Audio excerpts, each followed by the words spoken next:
Real और apparent wait में difference क्या है, और रियल और अपैरेंट वेट को हम मेजर कैसे कर सकते हैं, हमें कैसे पता चलेगा कि कौन सा वेट रियल है और कौन सा अपैरेंट है। तो पहली चीज़ बेटा मैंने यहाँ पे लिखी, जब हम रियल वेट की बात करते हैं तो रियल वेट बेटा basically simply gravitational pull of earth है, यानी ज़मीन किसी भी चीज़ को अपनी तरफ जितनी फोर्स से खींचेगी वो बेटा उस ऑब्जेक्ट का वेट कहलाएगा। और इस वेट को बेटा हम मेजर किससे करते हैं, that weight is measured with the help of spring balance. अब बेटा स्प्रिंग बैलेंस या किसी भी वेट मेजरिंग इंस्ट्रूमेंट के केस में एक बड़ी इंपॉर्टेंट बात याद रखें, जब हम किसी भी चीज का वेट मेजर करते हैं with the help of spring balance या कोई और बैलेंस है आपके पास, तो बेटा स्प्रिंग बैलेंस कभी भी directly gravitational pull of earth को मेजर नहीं करता। बेसिकली बेटा वो आपकी रिएक्शन फोर्स को मेजर कर रहा होता है। रिएक्शन फोर्स से मुराद, जैसे बेटा आपने ये ले लिया जी एक स्प्रिंग बैलेंस, ये इसकी स्केल आ गई, इसके साथ आपने स्ट्रिंग लगाई और स्ट्रिंग के साथ बेटा ये आपने एक ऑब्जेक्ट लटका दिया जिसका वेट है W, यानी जमीन इसे अपनी तरफ कितनी फोर्स से खींच रही है, W से। अब बेटा ये स्प्रिंग बैलेंस कभी भी directly gravitational pull of earth को मेजर नहीं करेगा, ये बेसिकली इसमें अपीयर होने वाली इस टेंशन को मेजर करेगा।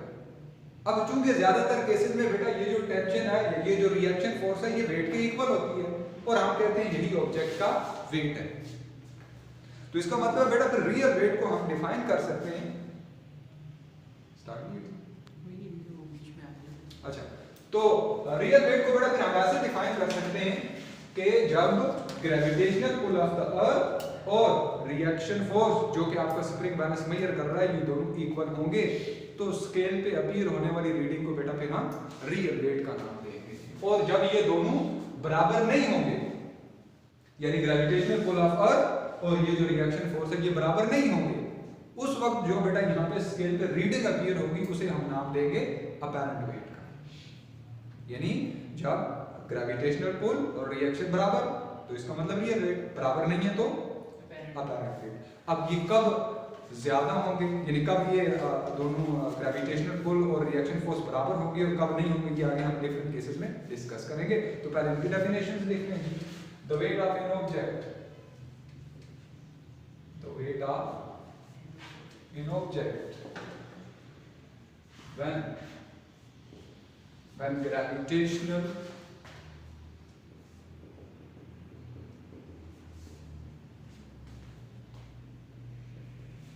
pull of earth is balanced by reaction force is called real weight। और बेटा फिर अपैरेंट वेट क्या हुआ,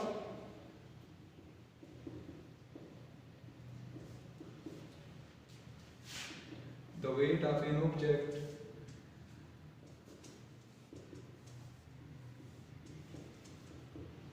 when gravitational force is not balanced by reaction force is called apparent weight। तो ये आगे बेटा हम एक्सप्लेनेशन में देखेंगे कि कब ये बराबर होते हैं और कब ये बराबर नहीं होते। तो इस चीज को बेटा एक्सप्लेन करने के लिए हम एग्जांपल ले लेते हैं बेटा एलिवेटर की। ये एक्सप्लेनेशन में आ जाए और एक्सप्लेनेशन में बेटा आपने एक एलिवेटर ले लिया, ये बेटा एक एलिवेटर ले लिया आपने, लिफ्ट जिसे कहते हैं हम, बिल्डिंग्स के अंदर जो लिफ्ट लगी हुई है, और इस एलिवेटर के टॉप के साथ बेटा आपने ये स्प्रिंग बैलेंस को कनेक्ट किया हुआ है। ठीक है, ये स्प्रिंग बैलेंस है आपका और इसके साथ एक ऑब्जेक्ट है जिसका मास m के इक्वल है और ये बेटा आपने स्प्रिंग बैलेंस के साथ सस्पेंड किया हुआ है। तो अब हम देखेंगे बेटा कि किन केसेस में ये जो आपके पास ग्रेविटेशनल फोर्स है ये इस रिएक्शन फोर्स के बराबर होगी और किन केसेस में बराबर नहीं होगी। तो पहली चीज बेटा, पहला केस हम डिस्कस करते हैं, केस 1 है बेटा when the lift is at rest, यानी जब बेटा हम लिफ्ट को रेस्ट में रख के रीडिंग नोट करेंगे तो उस वक्त रीडिंग क्या अपीयर होगी। अब बेटा जरा गौर करें, आपका जो ऑब्जेक्ट है इसके ऊपर दो फोर्सेस लग रही हैं, एक gravitational pull of earth acting downwards, tension T acting upwards. Net force किसके इक्वल होगी? तो नेट फोर्स को बेटा आप लिख सकते हो W माइनस T या T माइनस W, जो मर्जी लिखें, क्योंकि हमें तो नहीं पता कौन सी बड़ी है और कौन सी छोटी है, तो the time W minus T लिखें। ओके, अब Newton second law of motion क्या कहता है बेटा? F is equal to ma, तो नेट फोर्स की जगह पे ma लिख सकता हूं, ये W माइनस T। अच्छा, अब क्योंकि आपकी लिफ्ट जो है वो एक्सेलरेट नहीं कर रही, since the lift is at rest, so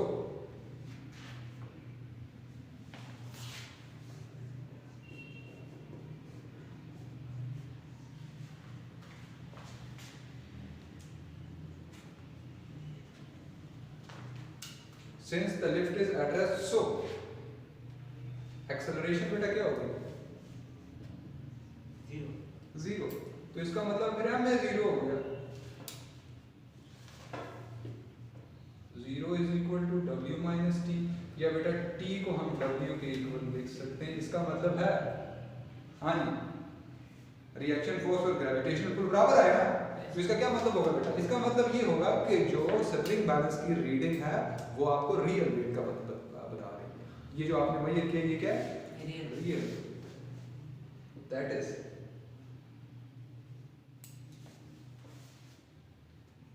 reading of spring balance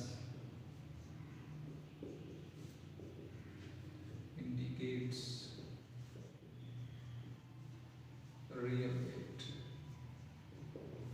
of object। Okay बेटा, केस 1 हो गया आपके पास।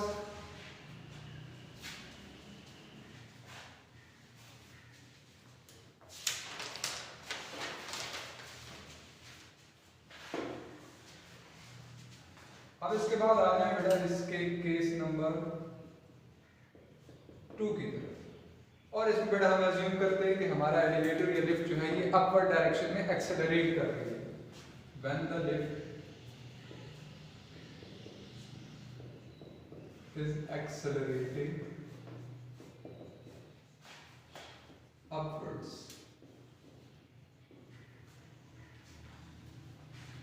अच्छा, अब चूंकि बेटा आपकी लिफ्ट अपवर्ड डायरेक्शन में जा रही है, तो इसका मतलब हम अज्यूम करेंगे कि जो रिएक्शन फोर्स T है वो W से ग्रेटर है। तो नेट फोर्स फिर कैसे लिखेंगे बेटा? फिर बेटा इस केस में नेट फोर्स आ जाएगी T माइनस W, अपवर्ड जा रहा है तो T minus W। Again net force बेटा M है और ये T माइनस W, यहां से बेटा T निकाल लो तो ये W प्लस MA आ जाएगा। हाँ जी, तो ग्रेविटेशनल पुल और ये जो रिएक्शन फोर्स T है, क्या ये आपस में बराबर है? नहीं, ये बराबर नहीं है। तो इसका मतलब है अब स्प्रिंग बैलेंस जो रीडिंग डिस्प्ले कर रहा है ये बेसिकली अपैरेंट वेट है, और अपैरेंट वेट जो है वो रियल वेट से ज्यादा है या कम है? ज्यादा है, ऐड हो रहा है ये टर्म में। So this implies that object will appear to weigh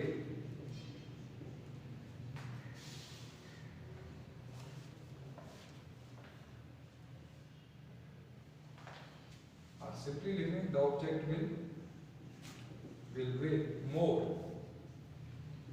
by an amount ma।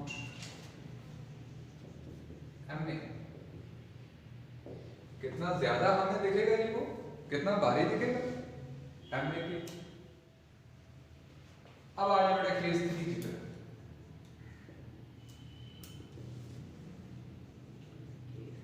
When the lift is accelerating downwards, downwards आ रहा है तो इसका मतलब है डाउनवर्ड्स वाली फोर्स ज़्यादा होगी, तो in this case net force फिर कैसे निकालेंगे?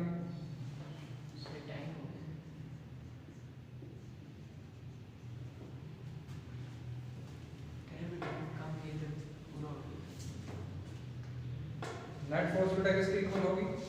W माइनस टी के, एम ए आ गया W माइनस टी, और यहाँ से बेटा T निकालें तो आप ये W माइनस एम ए आ जाएगा। तो इसका मतलब है ऑब्जेक्ट विल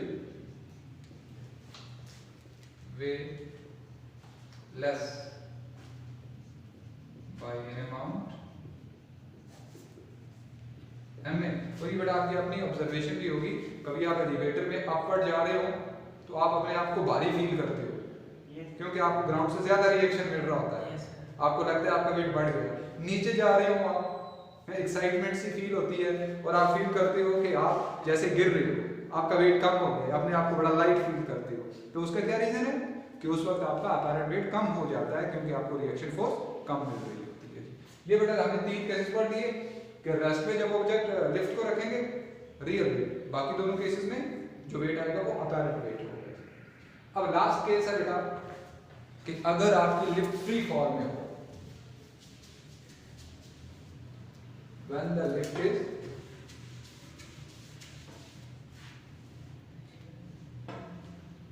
केस 4 है, when the lift is freely falling, तो इस केस में बेटा नेट फोर्स क्या होगी? नेट फोर्स हो जाएगी बेटा W minus T, M A is W minus T. अच्छा, एम ए के बजाय बेटा एम जी लिखेंगे, क्योंकि आप फ्रीली फॉल कर रहे हो, तो फ्री फॉल में ए बेटा जी के इक्वल होता है। yes.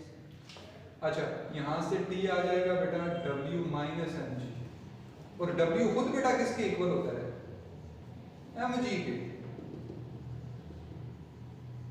तो ये दोनों कैंसिल, तो टी किसके इक्वल आ गया? 0 के इक्वल। इसका मतलब है फ्री फॉल के दौरान अपैरेंट वेट 0 हो जाता है। That is, objects become weightless during free fall. Okay बेटा, अब इस ये जो हमने टॉपिक पढ़ा, इसकी एप्लीकेशन कहाँ पे है, ये हमने किस लिए पढ़ा, इसका मेन फंक्शन क्या है, ये इंशाल्लाह हम नेक्स्ट लेक्चर में डिस्कस करेंगे। Thank you.